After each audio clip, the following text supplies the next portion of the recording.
नमस्कार किसान भाइयों, स्वागत है आप सबका आपके अपने YouTube चैनल ओहदार फार्म में। दोस्तों, अगर आप खेती से जुड़ी ऐसी ही जानकारी चाहते हैं जिससे आपकी फसल सुरक्षित रहे, उत्पादन बढ़े और आपको ज़्यादा से ज़्यादा मुनाफा मिले, तो अभी हमारे चैनल ओहदार फार्म को सब्सक्राइब कर लीजिए, साथ में बेल आइकन को दबा दीजिए।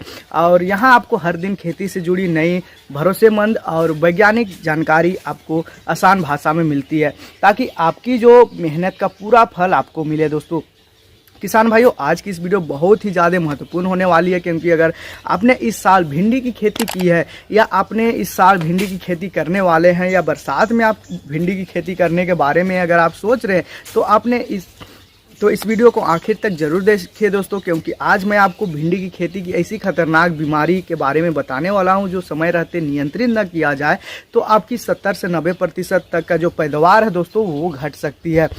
और कई किसान हज़ारों रुपया खर्च करके खेत तैयार करते हैं, अच्छी किस्म का बीज लगाते हैं, खाद डालते हैं, सिंचाई करते हैं, लेकिन कुछ ही दिनों बाद क्या होता है दोस्तों, अचानक पत्तियां पीला पड़ना चालू हो जाता है। पौधे की जो बढ़वार है दोस्तों वो रुक जाता है और फल लगभग लगना बंद हो जाता है।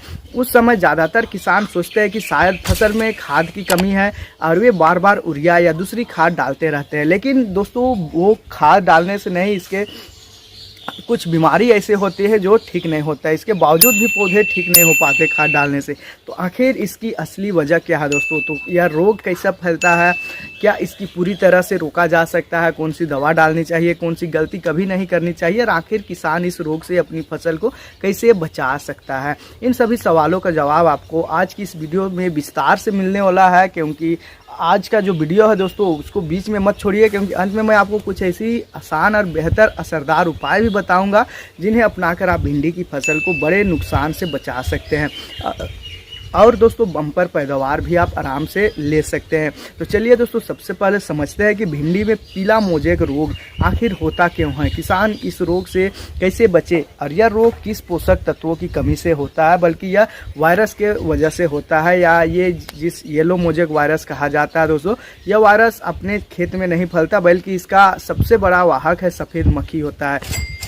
जो आप लोग देख सकते हैं वीडियो में, कुछ इस प्रकार का सफ़ेद मक्खी रहता है, यही जो है वायरस को फैला देता है दोस्तों। जब सफ़ेद मक्खी किसी संक्रमित पौधा का रस चूसती है और फिर उस स्वस्थ पौधे पर बैठ करके उसका जो रस रहता है दोस्तों, उसको वायरस भी उस स्वस्थ पौधे तक पहुंचा देता है।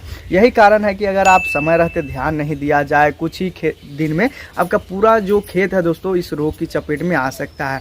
बारिश के मौसम में वातावरण में नमी अधिक होने और तापमान अनुकूलन रहने के कारण दोस्तों सफ़ेद मक्खियाँ की संख्या तेजी से बढ़ते रहती है। इसलिए जुलाई और अगस्त के महीने में यह रोग सबसे अधिक देखने को मिलता है। खास करके आजकल अगर आप भिंडी की खेती लगा रहे हैं तो यह रोग आराम से देखने को मिलता है दोस्तों। एक तो बारिश का वजह से भी होता है, पानी जमने के वजह से भी होता है, और एक सफ़ेद मक्खी के भी वजह से होता है।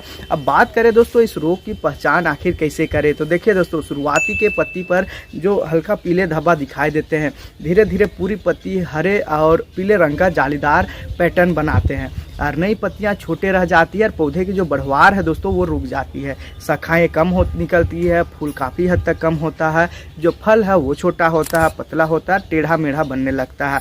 कई बार फल बनने से पहले ही दोस्तों फूल झड़ जाते हैं।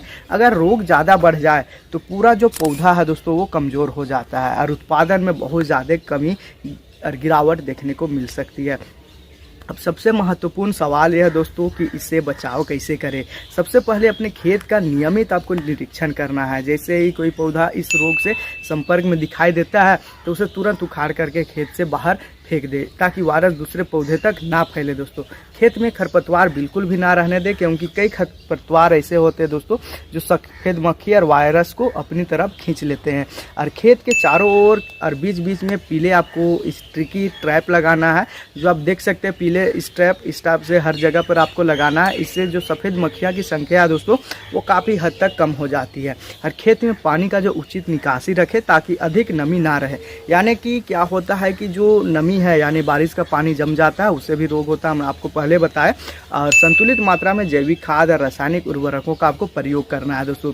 जरूरत से ज़्यादा नाइट्रोजन यानी कि यूरिया देने से पौधा मुलायम हो जाता है, जिससे कीटों का प्रकोप भी काफ़ी हद तक बढ़ जाता है। तो इन सब चीज़ों को आपको ध्यान रखते हैं तो आपका जो पौधा है वो काफ़ी हद तक सुधर सकता है।